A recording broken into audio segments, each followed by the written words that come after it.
Hi friends, నేను మీ love you mummy. అందరూ ఎలా ఉన్నారండి? నేనైతే చాలా చాలా బాగున్నాను. మీరు కూడా బాగున్నారని అనుకుంటున్నాను. ఫంక్షన్ కోసమని ఏలూరు వచ్చాను కదండి. మా అమ్మాయి వాళ్ళ ఇంట్లో నుంచి ఫంక్షన్కి అయితే బయలుదేరాము. మా అబ్బాయి, మా అల్లుడు గారు, అలాగే మా అమ్మాయి, మా కోడలు, మనవరాలు కూడా నాతో పాటు బయలుదేరారండి. మేము అందరం కలిసి ఫంక్షన్కి వెళ్దామని చెప్పేసి బయటకైతే వచ్చాము. వాయిస్ ఇవ్వడానికి ఎటు చూసినా ప్రాబ్లం లాగే ఉందండి. ఈ సిటీలో ఎటు చూసినా సౌండ్లే, మంచిగా వాయిస్ ఇచ్చుకోవడానికి కూడా ఉండట్లేదు. ఏదో వీడియో అయితే తీసుకుంటున్నాం కానీ ఇంకా మేమైతే బయలుదేరి ఫంక్షన్కి వెళ్తున్నామండి. ఎందుకంటే ఈ సందులోకి కారు రాదు కదా. మా అబ్బాయి కారు అటు రోడ్డు మీద పెట్టాడండి. అక్కడికి వెళ్ళి కారు ఎక్కుదామని చెప్పేసి వెళ్ళామండి. ఇంకా కారు ఎక్కి ఫంక్షన్ హాల్ దగ్గరికి అయితే వచ్చేసాము. ఇది ఫంక్షన్ హాల్ దగ్గర చాలా విశాలంగా ఉంది. సిటీలో ఉన్నట్టుగా లేదు. ఇది కొద్దిగా బయట పల్లెటూరులో ఉన్నట్టుగా, పల్లెటూరు వాతావరణం లాగా ఉందండి. ఫుల్గా రద్దీ అయితే ఏం లేదు. ఇంకా ఫంక్షన్ హాల్ దగ్గరికి అయితే వచ్చాము. ఇదేనండి ఫంక్షన్ హాలు. ఇక్కడే ఫంక్షన్ చేస్తున్నారట మా వాళ్ళు. అక్కడికైతే వచ్చాము.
ఇక్కడైతే ఇద్దరు పిల్లలకి కూడా అక్షంతలు వేసి ఆశీర్వదిస్తున్నారండి. ఈ ఓణీలు ఫంక్షన్ చేసుకునే ఇద్దరు పిల్లలు కూడా మా మనవరాళ్ళు అవుతారు. అంటే అన్నయ్య వాళ్ళ మనవరాళ్ళు, మా మేనగోడల కూతుళ్ళండి. ఇప్పుడు అక్షంతలు వేసింది మా కోడలు కొడుకు. ముందు అక్షంతలు వేసింది మా అమ్మాయి అల్లుడు గారు. వీళ్ళు హైదరాబాద్లో ఉంటారండి. ఇక తర్వాత కూడా మా వాళ్ళు అందరూ వస్తే మీకు పరిచయం చేస్తానండి. వీళ్ళు మాత్రం ఇప్పుడు అక్షంతలు వేసేవాళ్ళు. వీళ్ళు కూడా మా అమ్మాయి అల్లుడు గారు. వీళ్ళు ఏలూరులోనే ఉంటారండి.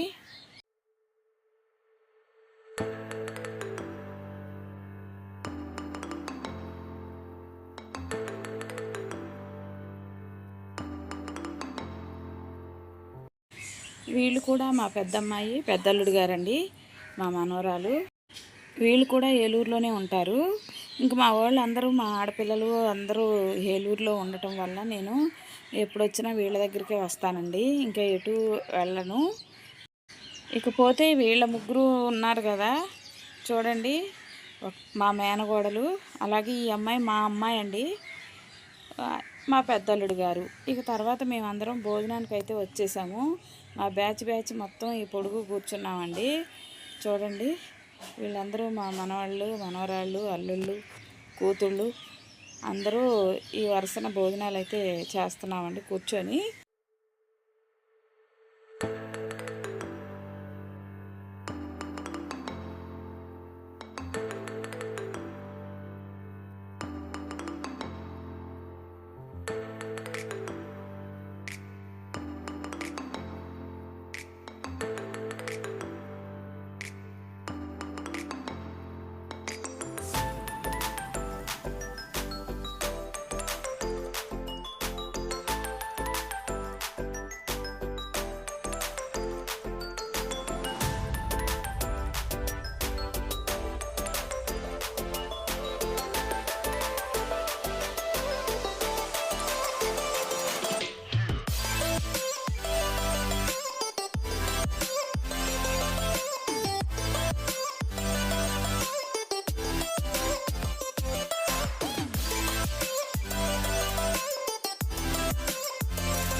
భోజనాలు చేసి లోపలికైతే వచ్చామండి. వచ్చేసరికి ఇక్కడ మా అన్నయ్య గారు అబ్బాయి, అలాగే అల్లుడు, కూతురు, కోడలు అందరూ ఇక్కడైతే కూర్చున్నారండి.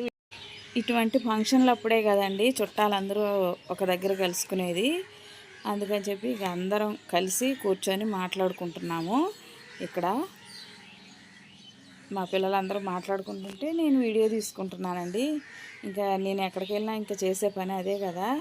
ఇక్కడ మాత్రం మా అమ్మాయి, మా అల్లుడు గారు అక్షంతలు అయితే వేస్తున్నారు. లాస్ట్లో వచ్చింది, ఎందుకంటే ఆ పిల్లలిద్దరినీ రెడీ చేసి వాళ్ళని పంపించి తను రెడీ అయ్యి వచ్చేసరికి లేట్ అయిందండి. అందుకనే ఆ అక్షంతలు లాస్ట్లో వేసింది తను. ఇంకా వీళ్ళందరూ నా ఫ్యామిలీ అండి. నా ఫ్యామిలీ అంటే మా అమ్మ, మా నాన్నగారి సంతానానికి పుట్టిన పిల్లలండి వీళ్ళందరూ. అల్లుళ్ళు, మనవరాళ్ళు, కొడుకులు, కూతుళ్ళండి. ఇంకా వీళ్ళు మా మేనలుడు, మేనగోడలు వీళ్ళండి. బయలుదేరి వెళ్ళిపోతున్నారు. దూరం కదా అని చెప్పి వాళ్ళు ముందే బయలుదేరి వెళ్తున్నారు. మేము ఊళ్ళోనే ఉంటున్నాం కదా అని చెప్పేసి మేమైతే కొద్దిసేపు అక్కడే ఉన్నాము, తర్వాత వెళ్దామని.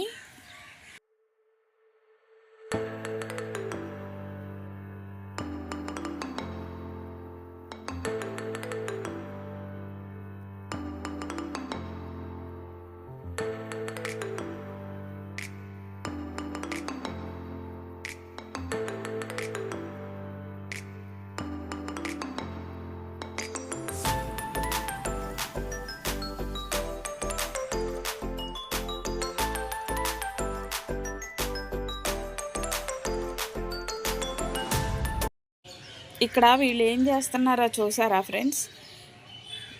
బూర్లు చీర చెంగులు పట్టుకొని బూర్లు అయితే పట్టుకుంటున్నారు. ఎందుకంటే ఫంక్షన్ జరిగేటప్పుడు వర్షం వస్తే ఇబ్బంది అవుతుంది కదా అని చెప్పి మా మేనగోడలు వాళ్ళ అత్తగారు అనుకున్నారంట వానదేవుడికి బూర్లు వేస్తానని. అందుకని చెప్పి నేను బూర్లు వేస్తున్నాను వానదేవుడికి, మీరు చెంగులతో పట్టుకోమని చెప్పారు. అందుకని చెప్పి మా పిల్లలు అందరూ చీర చెంగులు పట్టి ఆవిడ విసిరేసిన బూర్లు అయితే పట్టుకున్నారు. పెళ్ళిళ్ళకి, ఫంక్షన్లకు కూడా ఇలాగే మొక్కుకుంటారు, వర్షం పడకుండా ఉంటే బూర్లు వేస్తామని. అందుకని చెప్పి వీళ్ళు కూడా వేశారనమాట. మా వీడియో కనుక మీకు నచ్చినట్లయితే లైక్ చేయండి, షేర్ చేయండి, సబ్స్క్రైబ్ చేయండి, కామెంట్ మాత్రం తప్పకుండా పెట్టండి. వీళ్ళంతా మా ఆడపిల్లలండి.